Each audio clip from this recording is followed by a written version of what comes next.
Hello and welcome. In this video we are looking at atoms and radiation, and in particular we're looking at a process called nuclear fission. Now, to begin with, this is a nuclear power station, and this is what we usually associate nuclear fission with. Nuclear fission is a process that generates heat, and that heat can be used to generate electricity inside, for example, a power station. Now here's an overview diagram of what goes on. Deep inside the power station, we have what's called the core, and in the core are the nuclear fuel rods. So these are the fuel rods in orange I've drawn here, and we usually use one of two types of element that we can carry out these reactions with in order to produce our heat. And those substances are either uranium 235, or the other one is plutonium 239. And these numbers actually represent the mass numbers of the two elements, but these are the two that we usually use, and we call these fissionable elements or fissionable substances. Anyway, we have the fuel rods in the core of the power station, and this generates the heat required to heat water, turn that into steam. That steam then goes through what we call a heat exchanger to heat more water. That water turns into steam also, and that then goes off to turn turbines to generate electricity.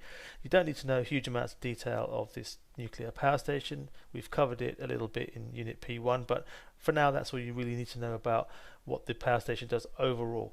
You need to know, however, the details of what goes on with our nuclear fission reaction. So let's have a look what goes on with that. Now, to start off with, we have our fuel rod. So I've just kind of drawn one from the previous diagram. It's a fissionable element, and we said that was either uranium or plutonium. And what happens is we can work with the nuclei of those of either of those elements, and we can fire a neutron into the nucleus of one of those elements. So let's pretend we're working with uranium 235. Here we have the nucleus of one of the atoms, and here is a neutron, and we can fire this neutron into the nucleus, and you can see what then happens. A neutron is fired at a relatively slow speed into a nucleus of the uranium atom, and what happens then is the atom actually splits into two smaller nuclei. It releases a certain amount of energy, and it also actually releases, as you can see on the right hand side, 3 more neutrons. Okay, so that's very important, those points there. We have the release of energy, we have 2 smaller nuclei, and you don't need to worry about the names of those, of which nuclei they are, and we have 2 or 3 more neutrons released. And those neutrons can then go off and actually do the same thing as our initial neutron did in our diagram. They can go off and split further nuclei. So let's have a look at what that might look like in an overall reaction. So we start off with our our neutron as we did previously, and we can then slam that into a nucleus of a uranium or a plutonium atom, and as you can see we have energy released and 3 more neutrons. Now those neutrons can then go off and smash into 3 nuclei each themselves, or sorry, 1 nucleus each themselves, and they will then release the energy, 2 smaller nuclei each, and then more neutrons. So if each of these release 3 neutrons, so I've got 9 neutrons released here in total.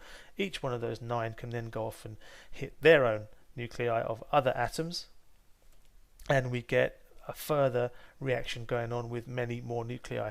You can imagine that this would grow very, very rapidly, and the amount of energy released would be huge. This is actually called a chain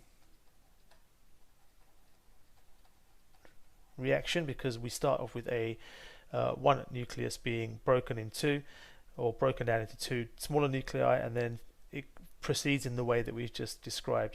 And this is a reaction that can release huge amounts of energy, and it's done by splitting nuclei of uranium 235 or plutonium 239 in order to release all that energy.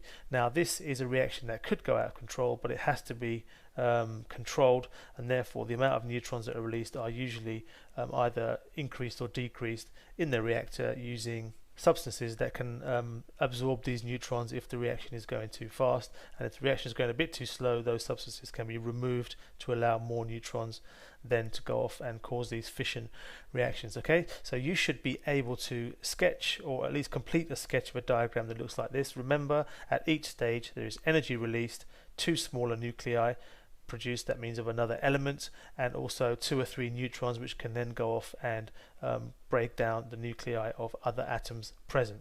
Okay, so that's an overview of nuclear fission. Hopefully that made sense. I'm just about done for this video. Thanks for watching, and I'll see you again soon.